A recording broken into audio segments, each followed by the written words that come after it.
લખવાના નિયમોમાંથી એક માલ મિલકત ખાતાનો નિયમ. માલ મિલકત ખાતાનો નિયમ એ છે કે જ્યારે ધંધામાં કોઈ પણ મિલકત આવે તો તેનો ઉધાર કરવામાં આવે છે અને કોઈ પણ માલ કે મિલકત જાય તો તેને જમા કરવામાં આવે છે. જ્યારે ધંધામાંથી કોઈ પણ માલ કે મિલકતને લાવવામાં આવે છે તો તેનું ખાતું ઉધાર કરવામાં આવે છે અને જ્યારે ધંધામાંથી કોઈ પણ માલ કે મિલકત જાય તો તેનું ખાતું જમા કરવામાં આવે છે. અહીં આપણે બે ઉદાહરણ જોઈશું.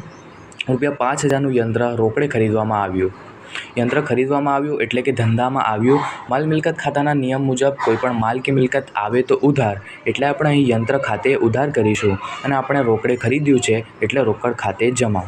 બીજું ઉદાહરણ જોઈશું. ₹3,000નું ફર્નિચર રોકડેથી વેચ્યું. આપણે ફર્નિચર વેચ્યું એટલે કે ધંધામાંથી ગયું અને માલ મિલકત ખાતાનો નિયમ એ છે કે આવે તો ઉધાર અને જાય તે જમા. ફર્નિચર જાય છે એટલે આપણે એનું જમા કરીશું અને રોકડ ખાતે ઉધાર કરીશું. રોકડ ખાતે ઉધાર તે ફર્નિચર ખાતે જમા.